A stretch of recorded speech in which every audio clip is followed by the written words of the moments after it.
So listen, I don't know about all of y'all, but I grew up watching a lot of cartoons, specifically of like the superhero genre. You know, I was raised watching Star Wars and Indiana Jones and all of these movies that very much communicated in this world. There are heroes and there are villains. And like many of us, I kind of made the assumption that I was the former.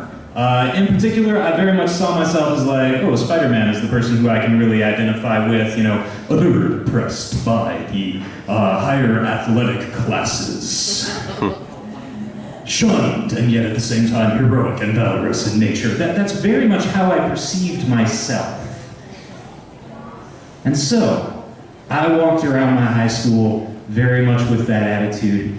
I may not be popular, but in me beats the heart of a hero. And I think a lot of us maybe felt that way, especially in those awkward high school years, especially if you weren't necessarily sitting at the table with all the most popular kids. And so one thing though, one dangerous thing, is if you walk around with the assumption that you're the hero in your own story, well, when you find out you're the villain in somebody else's, it can be a little bit crushing.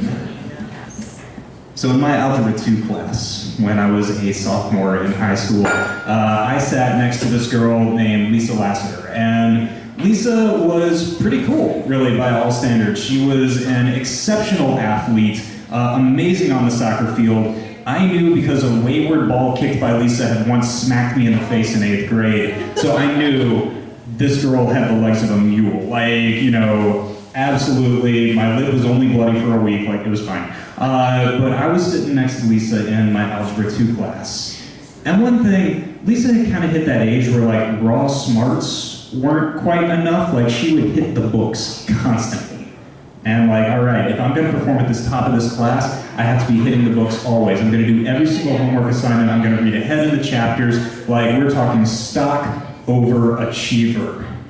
To a degree that, you know, you're almost kind of worried about her a little bit. It's like, you're burning the midnight oil there, like at both ends. Like you've pretty much thrown the candle into the fire at this point. Like this is a little bit overkill. And so me fancying myself funny and thinking of myself as this heroic individual, the main character of my own story, sitting next to Lisa, I kind of start just kind of ribbing her about this a little.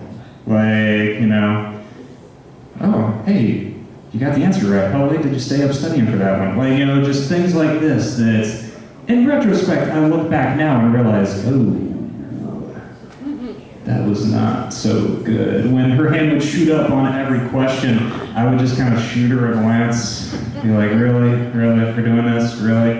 Okay. And finally, one day,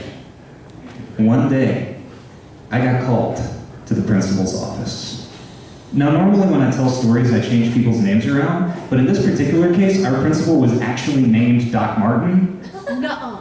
And, you know, kind of like if a Doc Martin became a person, he was stern yet compassionate and comfortable, and had excellent posture. And so Doc Martin called me into his office, and I'm thinking like, what's going on here? Like, you know, of course, hero of my own story, like, and, you know, am I getting some kind of award? Like, is there a special class I'm being nominated for that I get to be in? Like, is this all about my amazing slap bass playing? Because, like, yeah, that's a claim to fame, sure. But no, Doc Martin took me into his office and sat me down and said, so Tom, your Algebra 2 teacher has contacted me and is a little bit concerned that, Tom, you're being kind of a bully. My world was shattered. Right there in that moment. I can only imagine what Doc Martin saw in front of him as my entire countenance just fell.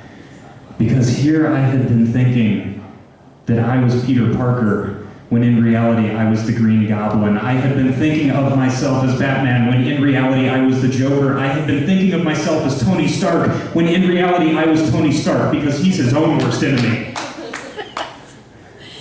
And I felt such shame in that moment.